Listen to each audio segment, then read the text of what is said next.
68% de los norteamericanos sufren de tiempo en tiempo del síndrome del estrés crónico. Este dato estadístico, realizado por una entidad experta y seria, nos pone frente a la realidad de que los norteamericanos estamos emocionalmente fatigados, físicamente exhaustos y espiritualmente derrotados. La razón: el estrés. Los días son muy largos, las noches son muy cortas, y nos sentimos como en una competencia ratonil. Hay tanto por hacer y muy poco tiempo para hacerlo. Pero gracias a Dios hay esperanza. Y esa esperanza está aquí, en las páginas de la Biblia. Isaías, el príncipe de los profetas, bañó su pluma en dorada gloria para escribir las palabras del verso 28, que lo comienza con una pregunta.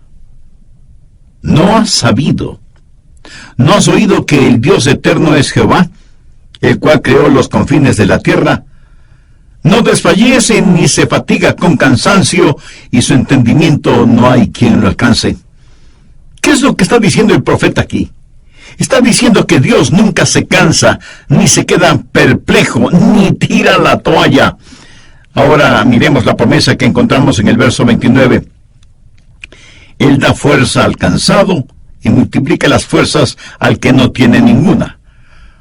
Los muchachos se fatigan y se cansan. Los jóvenes flaquean y caen. El hecho de que usted sea joven no significa que es inmune al estrés. Y el verso 31 dice: pero los que esperan a Jehová tendrán nuevas fuerzas, levantarán alas como las águilas, correrán y no se cansarán, caminarán y no se fatigarán. Bien, pensemos en el problema del estrés, y eso lo encontramos en Isaías 40, los versos 28 y 29. En estos versículos se menciona a dos clases de personas. Por supuesto, la una es Dios Todopoderoso, el omnipotente, omnisciente y soberano Dios.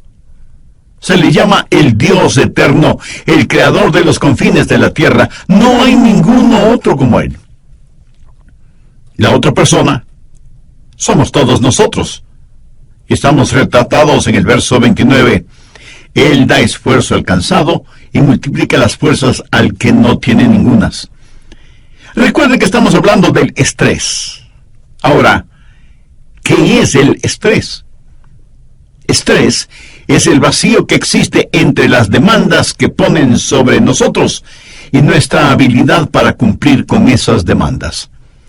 La diferencia entre esas demandas y nuestra habilidad es lo que se llama el factor estrés. En un lado tenemos las responsabilidades, las necesidades, las demandas y las oportunidades de la vida. En el otro lado tenemos todas las cosas que queremos hacer, deseamos hacer, tendremos que hacer y debemos hacer. Pero en otro lado tenemos todas las cosas de las cuales estamos muy conscientes hoy. Nuestra inhabilidad, nuestra debilidad, nuestra pecaminosidad, nuestra falta de conocimientos, nuestras fallas. Y decimos: yo quiero, yo debo, pero no puedo. Aquí están las oportunidades y necesidades. Allá las debilidades y fracasos. Y entre ellas hay un vacío. Ese vacío es el factor estrés. Es el abismo entre el debo hacerlo y no puedo hacerlo, el que nos abruma. Y todos nosotros somos vulnerables. ¿Es usted un ejecutivo? Leí de una compañía que contrató a un asesor gerencial porque la moral estaba por los suelos entre los ejecutivos de esa empresa. ¿Sabe lo que el asesor descubrió? Que 21 de los 22 ejecutivos de esa compañía sufrían de un estrés tan intenso que estaban causando enfermedades físicas como úlceras, alta presión, depresión.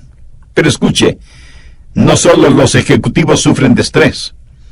Un obrero, una azafata, un mecánico, un minero, un carpintero, un ingeniero, un pastor, usted mismo puede sufrir de estrés. Y no tiene que ser ni adulto ni viejo, ni joven. De hecho, muchos de nuestros jóvenes en la actualidad sufren de estrés, y algunos tienen que darles medicamentos para que puedan enfrentar la vida diaria en sus colegios o universidades. Algo muy interesante está sucediendo en la actualidad. Cuando el último de los hijos abandona el hogar porque fue a estudiar a otra parte, o consiguió trabajo en otro lugar, o formó su propio hogar, los padres hablan del síndrome del nido vacío. Ahora, en cambio, y con inquietante frecuencia, se habla del nido reacolchonado. Muchos jóvenes adultos que se fueron para enfrentar la vida no han podido soportar tanta presión y han regresado al hogar.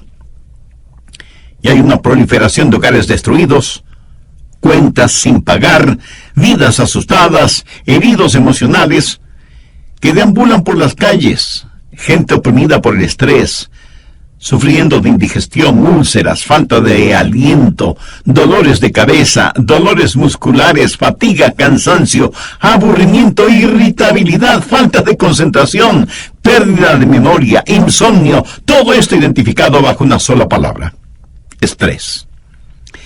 Déjeme compartir con usted otro dato estadístico, sorprendente. No sé si es absolutamente cierto, pero si lo es inquietante. Del 75 al 90% de todas las visitas hechas a doctores de cuidados primarios el año pasado fueron por enfermedades relacionadas con el estrés. La gente solía ir a los gimnasios no para hacer físico-culturismo, sino primordialmente para bajar de peso.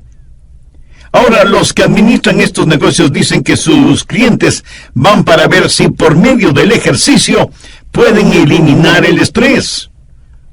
El estrés es la razón por la que mucha gente se involucra en el yoga, escucha música de la nueva era y en toda clase de cosas negativas. Y cuando una persona padece de estrés, no puede gozar de la vida y es especialmente vulnerable a los ataques de Satanás.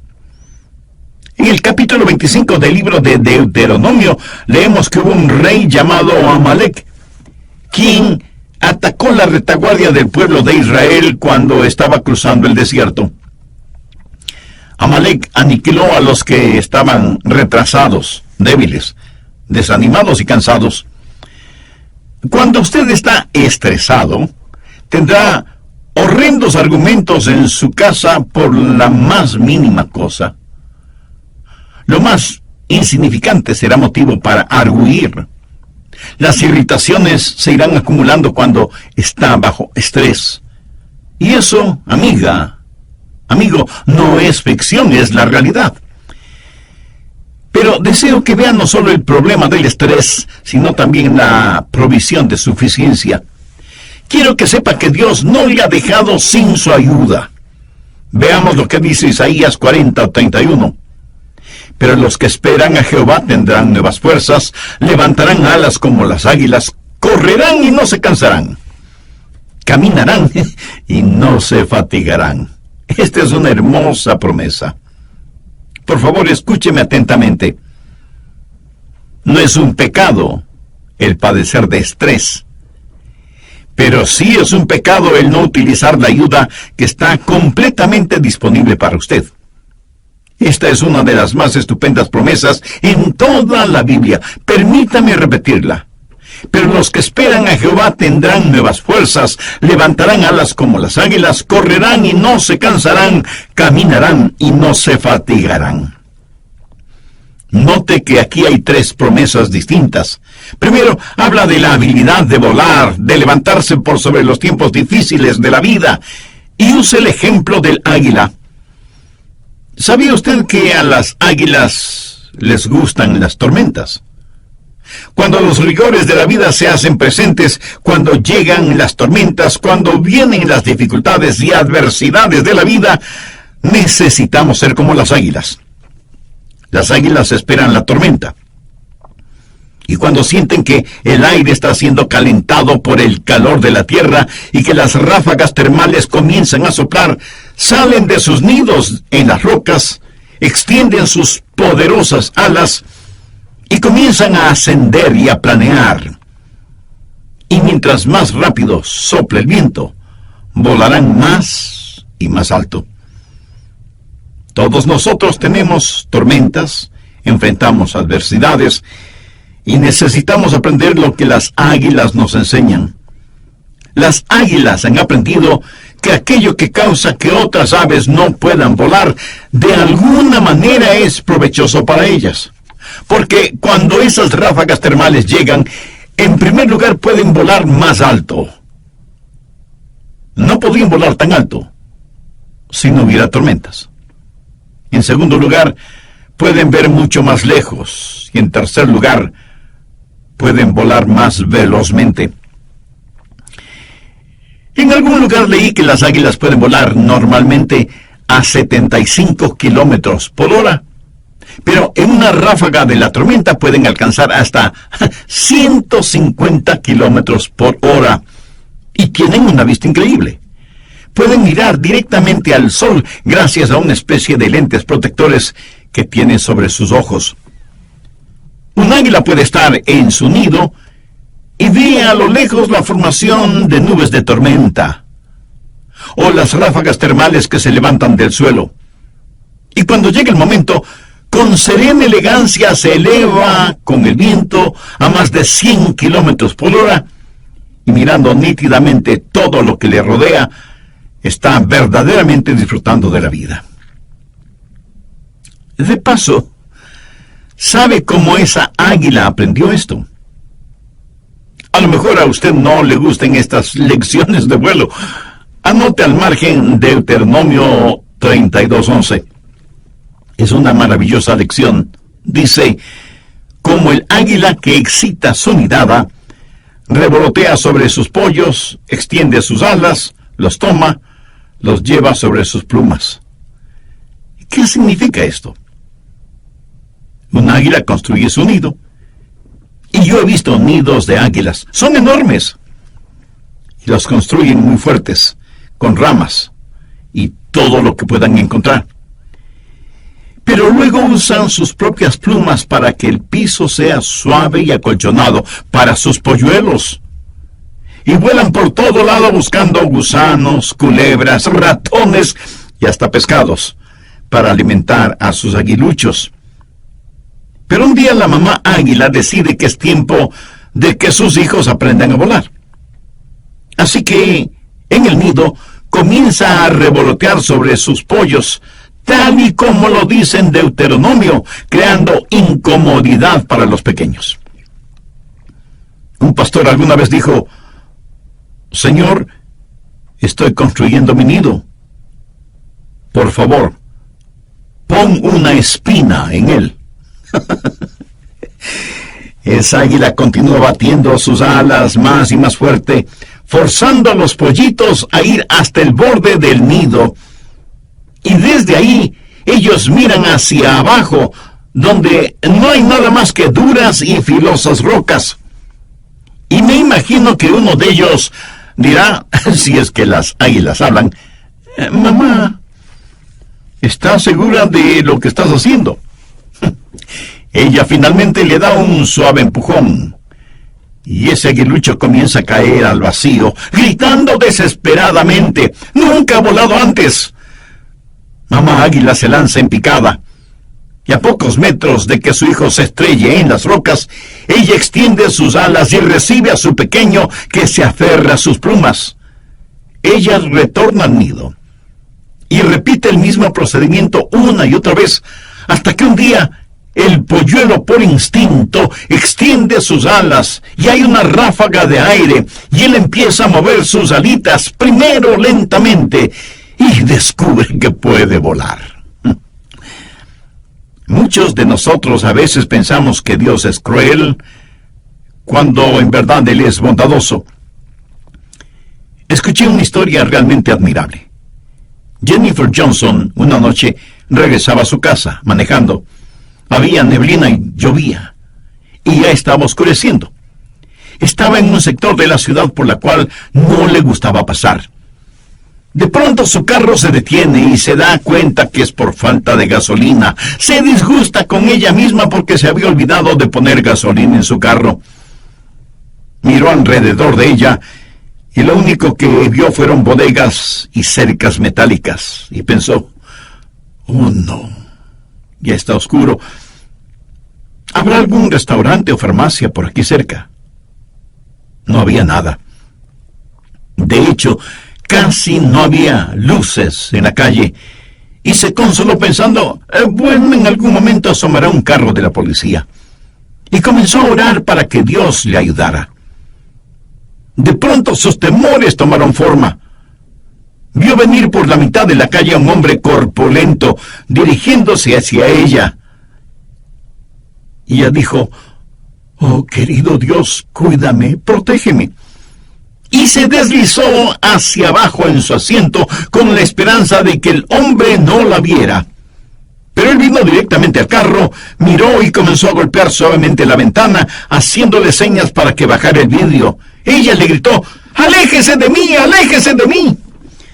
Parecía que él estaba diciendo algo, pero no podía escucharle, porque estaba gritando desesperadamente. Y entonces se le ocurrió hacer sonar el pito o la bocina de su carro.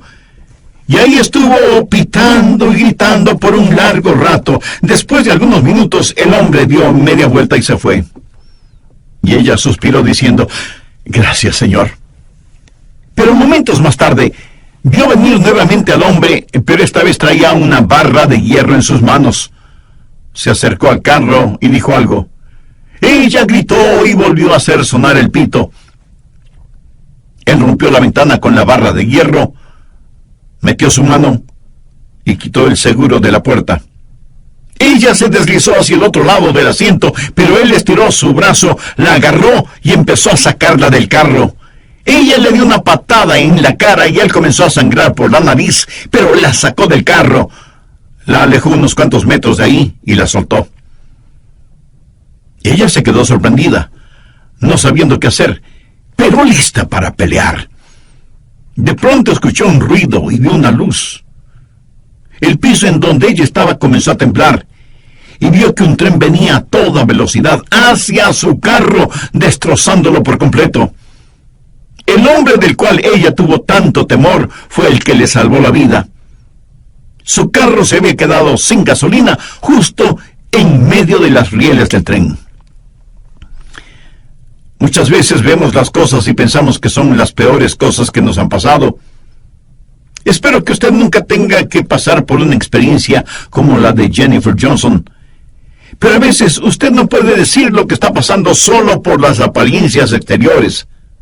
Así, las tormentas de la vida que le llegan pudieran ser cosas que Dios trae a su vida para librarle de algo y para ayudarle para que usted vuele como las águilas.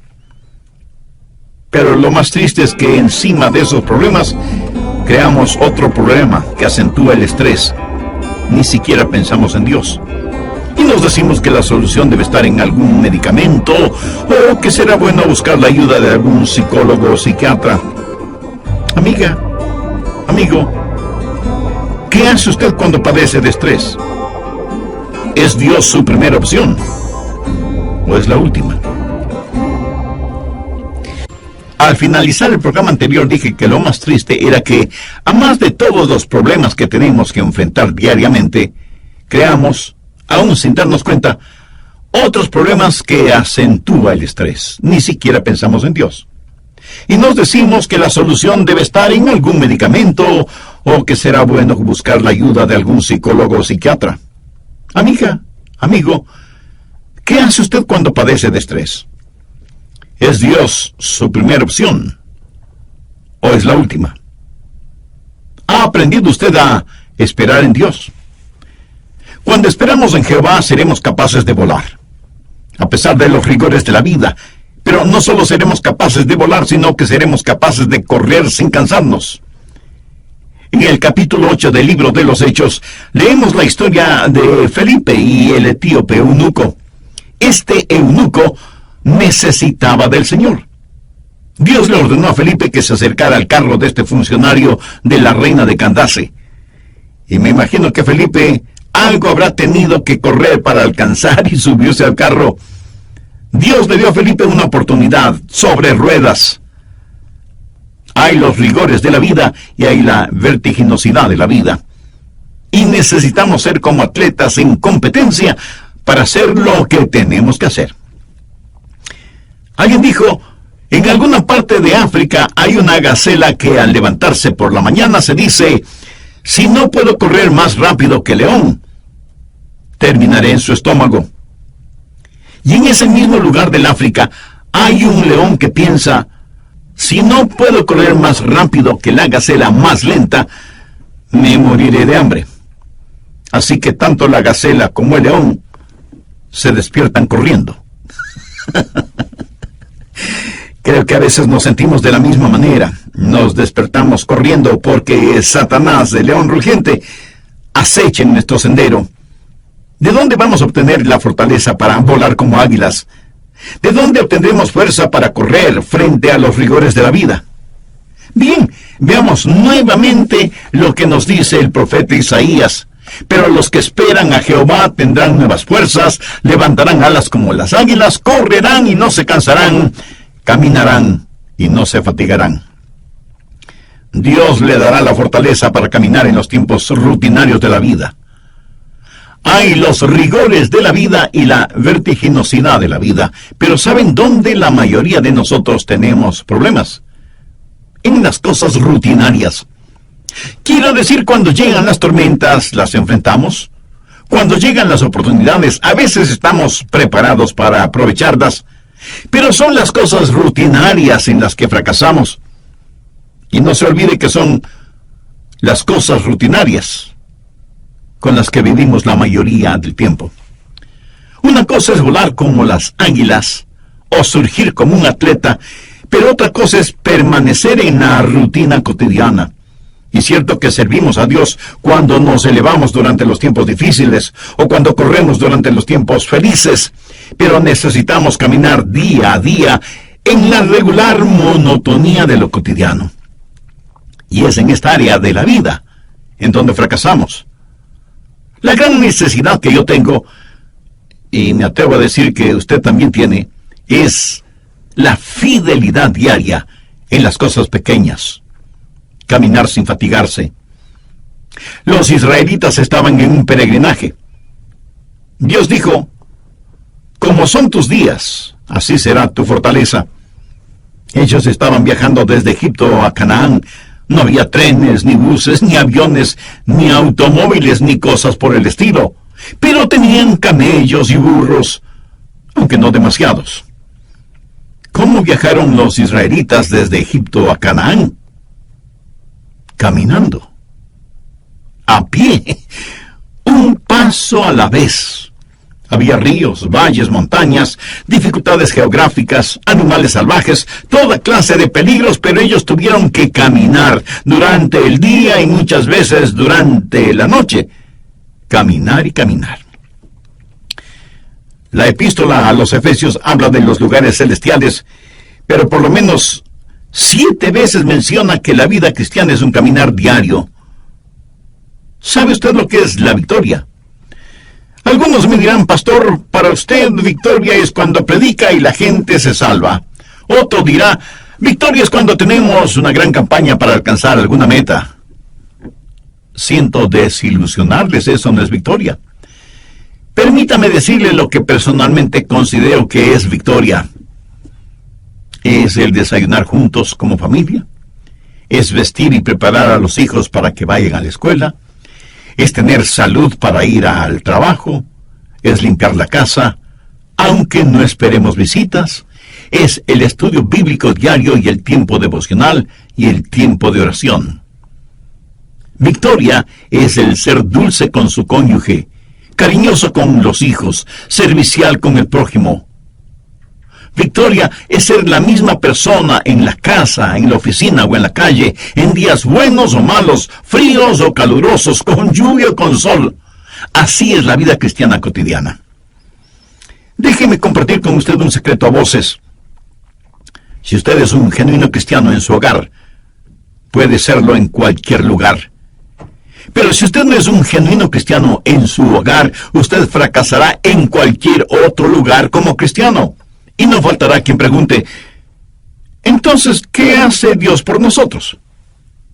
Bueno, en tiempos de adversidad nos ayuda a levantarnos como águilas. En tiempos de oportunidad nos ayuda a correr como atletas. Pero en tiempos de necesidad tenemos que ir día a día. Gracias a Dios por los rigores de la vida y gracias a Dios por la vertiginosidad de la vida. Pero amigo, no se olvide de la rutina de la vida. Las cosas diarias de la vida que necesitamos aprender y cómo obtener la victoria sobre el factor estrés. Necesitamos aprender a tener aguante, resistencia. Leí de un caracol que comenzó a subir por un árbol de manzanas. Y usted sabe que los caracoles se mueven muy lentamente. De entre la corteza del árbol salió un gusano que le dijo al caracol, no necesitas subir más, aún no hay manzanas. Y el caracol le respondió, para cuando llegue allá arriba, seguro que las habrá. Mi amigo, nadie puede dar más que un paso a la vez, día a día.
No significa simplemente el estar sentado sin hacer nada.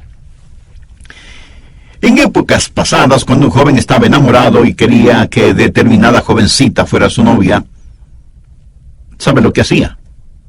Tenía que esperar.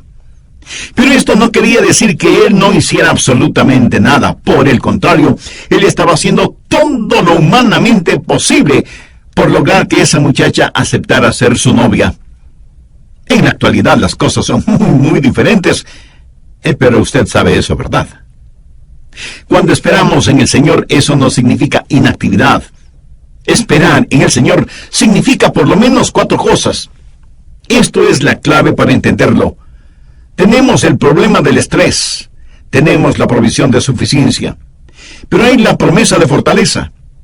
¿Dónde conseguimos esa fortaleza? ¿Cómo podemos volar como águilas? ¿Cómo podemos correr como atletas? ¿Cómo podemos vivir día a día una vida genuinamente cristiana? Esperando en el Señor. Y como eso es absolutamente cierto, lo que usted necesita entender es lo que significa esperar. Esa es la clave. Si usted no lo entiende, el resto no tiene ninguna importancia. Esperar en el Señor significa primero que usted tiene un deseo por Él. Usted anhela tenerlo. Veamos lo que dice el Salmo 62:1. En Dios solamente está callada mi alma. De Él viene mi salvación. El rey David escribió esto en un tiempo de estrés y de angustia. Y él sabía que solo Dios podía satisfacer sus más profundas necesidades. ¿Siente usted de la misma manera? Quiero decir, ¿está usted esperando por Dios? Está diciendo, Dios, anhelo fervientemente tenerte. Ahora, si usted busca alivio sin anhelar a Dios, está en un callejón sin salida. Segundo, no solo significa que usted anhela tenerlo, sino también que desea escucharle. Busque Proverbios 8:34. Bienaventurado el hombre que me escucha, velando a mis puertas cada día, aguardando a los postes de mis puertas. ¿Qué significa ese versículo? Aquí está una persona que le dice a Dios: Dios, espero que vengas a esta puerta pronto, porque quiero escuchar las instrucciones que tienes para mí. Estoy esperando aquí, Señor, para que me hables. ¿Sabe de lo que este proverbio está hablando? Habla de un tiempo de quietud, de su tiempo a solas con Dios, de estar, por así decirlo, diariamente a sus puertas. Bienaventurado el hombre que me escucha velando a mis puertas cada día, aguardando los postes de mis puertas. ¿Hace usted eso? Si no lo hace, no me diga que esto no le da resultado. Usted tiene que saber esperar en el Señor. Eso significa anhelar tenerlo. Eso quiere decir estar deseoso de escuchar su voz para obedecerla. ¿Ha conseguido Dios su atención? Leí una historia muy interesante relacionada con el tiempo de la Gran Depresión. De paso, le diré que yo nací en medio de la Gran Depresión, cuando era muy difícil el conseguir trabajo, cualquier clase de trabajo. Un hombre que era telegrafista vio el anuncio del trabajo que él sabía hacerlo. Muy emocionado se fue para solicitar ese trabajo. Cuando llegó al lugar, la sala de espera estaba completamente llena de personas que deseaban ser entrevistadas para ese trabajo. Él pensó que no tendría ninguna oportunidad porque muchos habían llegado antes que él, pero de todas maneras se sentó a esperar. Después de un rato, él escuchó suaves golpecitos en la puerta de una oficina. Puso mucha atención a esos insistentes golpecitos. Después de un minuto se levantó y entró en la oficina de donde provenían los golpes. Dijo algunas palabras y cuando salió tenía una gran sonrisa en su rostro y dijo: conseguí el trabajo. Los demás quedaron asombrados. ¿Cómo que conseguiste el trabajo? Nosotros estuvimos antes que tú. Y él les dijo: yo estuve escuchando unos golpecitos en esa puerta. Eran letras en código Morse que decían: si usted puede entender estos golpecitos, el trabajo es suyo. Entre de inmediato en esta oficina. Excelente. En medio de la bulla de las voces de los demás, él estuvo escuchando. Estuvo en sintonía con lo insólito, lo inesperado. Así hay personas que están en sintonía con Dios, mientras otras no lo están. ¿Qué significa esperar en Dios? Significa anhelar tenerlo, desear escuchar su voz, pero también significa algo más, significa contemplarle, mirarle. El Salmo 104, 27 dice: todos ellos esperan en ti, porque les das su comida a su tiempo. Aquí habla acerca de los animales. Les das, recogen. Abres tu mano, se sacian de bien.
Dice, ¿sabe lo que está haciendo?